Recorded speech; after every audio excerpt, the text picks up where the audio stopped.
No one can save anyone. We're watching you.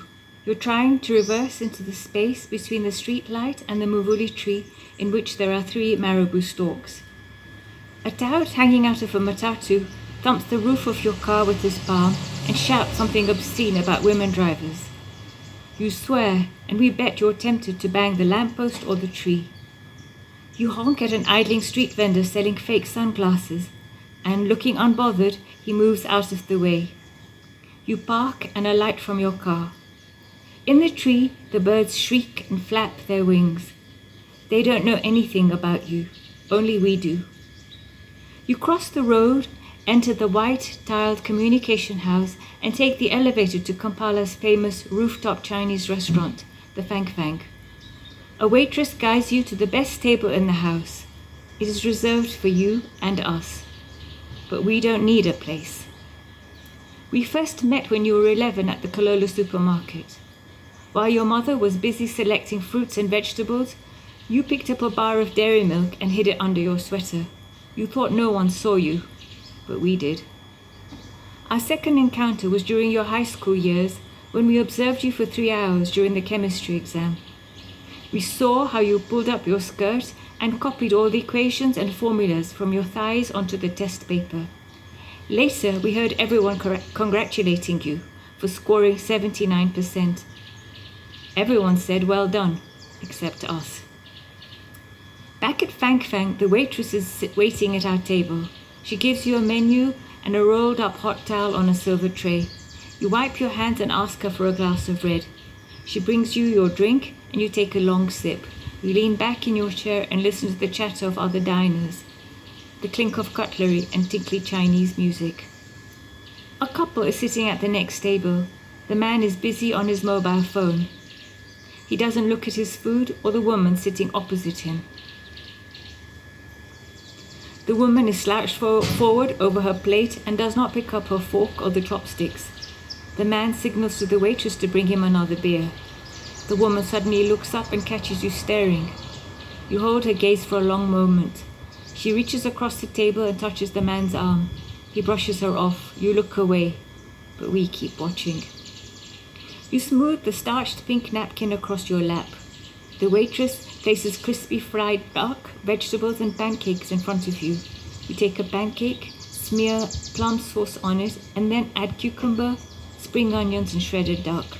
You fold it and raise it to your mouth. Crimson liquid seeps from the edges and dribbles down your wrist. Without taking a bite, you return it to the plate. You wipe your fingers on the napkin.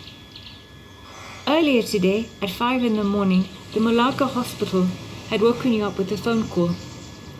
You were on their list of donors, they said, and a patient was urgently in need of blood. So you drove to A&E as fast as you could, but when you got there, the nurse asked you to wait because the patient had HIV and other complications. You sat in the empty reception room for an hour and then asked the nurse how long she thought it would take.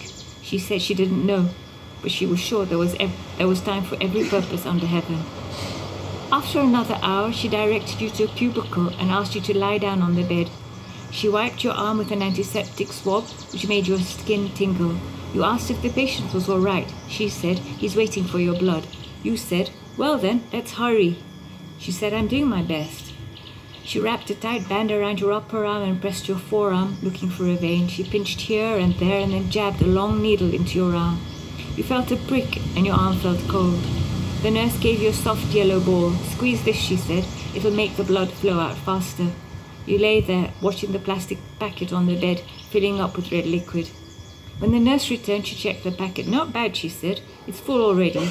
You asked her if you could meet the patient. She removed the needle from your arm. That would be highly irregular, she said. But it's important, you said, because he and I now have a blood connection. For goodness sake, she said, it's only 1 pint. She put a plaster where the needle had been and asked you to bend your arm. You said, how many pints are needed for a connection? I don't know, she said, but surely by God's will it must be more than 1. But every drop counts, you said. She replied, to be honest, I've never thought about it. Her beeper went off and she rushed out of the room. After 5 minutes she returned saying, I'm sorry, we were too late, he didn't make it. You started to cry. I wanted to do something good, you said. I wanted to save him. Nanette gave you a pat on the arm. No one can save anyone but themselves, she said. That's how it is.